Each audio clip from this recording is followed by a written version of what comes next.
ಎಲ್ಲ ಮಾಹಿತಿ ತಿಳಿಸಿರುವೆ. ಇನ್ನೂ ಏನಾದರೂ ಮಾಹಿತಿ ಬೇಕಂದರೆ ಕಮೆಂಟಲ್ಲಿ ತಿಳಿಸಿ.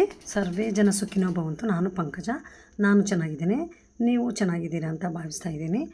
ನಾವು ಕೇರಳದ ಗುರುವಾಯೂರಿನ ಶ್ರೀಕೃಷ್ಣ ದೇವಸ್ಥಾನಕ್ಕೆ ಹೋಗಿದ್ವಿ. ಈ ವಿಡಿಯೋದಿಂದ ನಿಮಗೆ ಏನಾದರೂ ಹೆಲ್ಪ್ ಆಗ್ಬೋದು. Welcome back to Pankaja vlogs. ನಾವು ಗುರುವಾಯೂರಿಗೆ ಹೋಗ್ಬೇಕಂದ್ರೆ ತ್ರಿಶೂರ್ಗೆ ಹೋಗಬೇಕು. ಫಸ್ಟು ಗುರುವಾಯೂರಿಗೆ ಡೈರೆಕ್ಟಾಗಿ ಯಾವುದೇ ಟ್ರೈನ್ ಇಲ್ಲ. ತ್ರಿಶೂರಲ್ಲಿ ಪೇಯಬಲ್ ವೆಯ್ಟಿಂಗ್ ಹಾಲ್ ಇರುತ್ತೆ, 30 ರೂಪೀಸ್. ಅದು AC 1 ಅವರ್ಗೆ. ನಾವು ಒಂದು ವೆಯ್ಟಿಂಗ್ ಹಾಲಲ್ಲಿ ಹೋಗಿ ಫ್ರೆಶ್ ಅಪ್ ಆಗಿ ಮತ್ತು ತ್ರಿಶೂರಿಂದ ಗುರುವಾಯೂರಿಗೆ ಟ್ರೈನ್ ಇದೆ. ತ್ರಿಶೂರಿಂದ ನಾವು ಗುರುವಾಯೂರಿಗೆ ಹೋದ್ಮೇಲೆ ರೈಲ್ವೆ ಸ್ಟೇಷನಲ್ಲಿ ಆಟೋಗಳು ಸಿಗುತ್ತೆ. ರೈಲ್ವೆ ಸ್ಟೇಷನ್ನಿಂದ ದೇವಸ್ಥಾನಕ್ಕೆ 2 ಕಿಲೋಮೀಟ್ರ್ ಆಗುತ್ತೆ. ಹಾಗಾಗಿ ನಡ್ಕೊಂಡು ಹೋಗೋಕ್ಕಾಗಲ್ಲ, ಆಟೋಗಳಲ್ಲಿ ಹೋಗಬೇಕು. ಆಟೋಗಳಲ್ಲಿ ನಾನು ನಮ್ಮ ಫ್ರೆಂಡ್ ಇಬ್ಬರು ಹೋಗಿದ್ವಿ. ನಮಗೆ 100 ರೂಪೀಸ್ ಇಸ್ಕೊಂಡ್ರು. ನೆಕ್ಸ್ಟು ನಾವು ದೇವಸ್ಥಾನದ ಹತ್ರ ಹೋದ್ವಿ. ನಾವು ಹೋಗಿದ್ದು ಸೋಮವಾರ ಆಗಿದ್ದರಿಂದ ತುಂಬ ರಶ್ ಇತ್ತು. ನಾವು ದೇವಸ್ಥಾನದ ಹತ್ರ 9 ಗಂಟೆಗೆ ಹೋದ್ವಿ. ದರ್ಶನ ಪಡ್ಕೊಂಡು 2 ಗಂಟೆಗೆ ಆಚೆಗೆ ಬರ್ತೀರ ಅಂತ ಹೇಳಿದರು. ಹಾಗಾಗಿ ನಾವು ಟಿಫನ್ ಮಾಡಿಕೊಂಡೇ ಹೋಗ್ಬಿಡೋಣ, 2 ಗಂಟೆವರೆಗೂ ಇರೋಕ್ಕಾಗಲ್ಲ ಅಂತ. ಅಲ್ಲಿನ ಸ್ಪೆಷಲ್ ಉತ್ತಪ್ಪಂ ಚೆನ್ನಾಗಿತ್ತು. ಮತ್ತು ಇಡ್ಲಿ, ವಡೆ ಎಲ್ಲ ಟಿಫನ್ ಮಾಡಿಕೊಂಡು ಮತ್ತೆ ನಾವು ದೇವಸ್ಥಾನದ ಹತ್ರ ಹೋದ್ವಿ. ದೇವಸ್ಥಾನದ ಹತ್ರ ಹೋದರೆ ಫುಲ್ಲು ರಶ್ ಇದ್ದರಿಂದ ಅಲ್ಲಿ ಒಳಗಡೆಗೆ ಮೊಬೈಲು, ಲಗ್ಗೇಜು ಯಾವುದನ್ನು ಸಹ ದೇವಸ್ಥಾನದ ಒಳಗಡೆ ಅಲೋ ಮಾಡಲ್ಲ. ಹಾಗಾಗಿ ನಾವು ಕ್ಲಾಕ್ ರೂಮಲ್ಲಿ ನಮ್ಮ ವಸ್ತುಗಳನ್ನೆಲ್ಲ ಇಟ್ಬಿಟ್ಟು ದೇವಸ್ಥಾನಕ್ಕೆ ಹೋಗಬೇಕು. ಹಾಗಾಗಿ ನಾವು ಎಲ್ಲ ಕ್ಲಾಕ್ ರೂಮಲ್ಲಿ ಇಟ್ವಿ. ದೇವಸ್ಥಾನದ ಹೊರಗಡೆ ಫೋಟೋಗಳು, ವಿಡಿಯೋಗಳು ತೊಗೋಬೋದು ಅಷ್ಟೇ. ಒಳಗಡೆ ವಿಡಿಯೋಗಳು, ಫೋಟೋಗಳು ಏನೂ ತೊಗೊಳಂಗಿಲ್ಲ.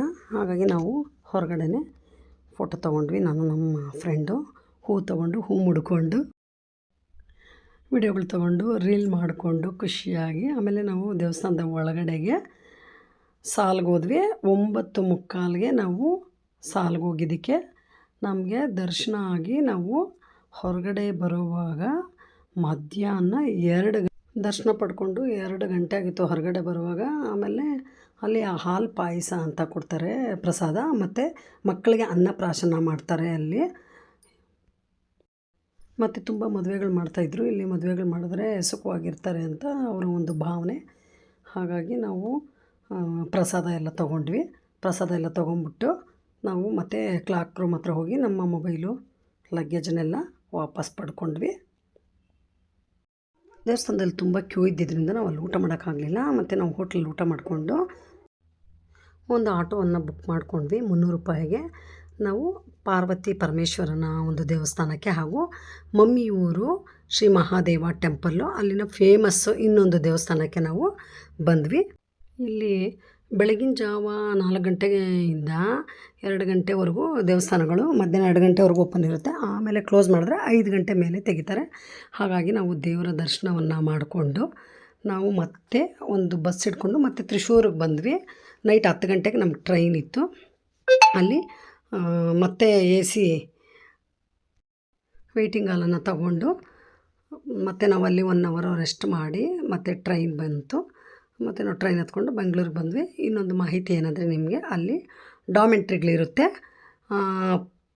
ಪರ್ ಡೇ 200 ರೂಪೀಸ್ ಇರುತ್ತೆ. ತುಂಬ ನೀಟಾಗಿ ಚೆನ್ನಾಗಿರುತ್ತೆ. ಇಷ್ಟೆಲ್ಲ ಮಾಹಿತಿ ಕೊಟ್ಟಿದ್ದೀನಿ. ಏನಾದರೂ ತಪ್ಪಾಗಿದ್ದರೆ ಕ್ಷಮಿಸಿ.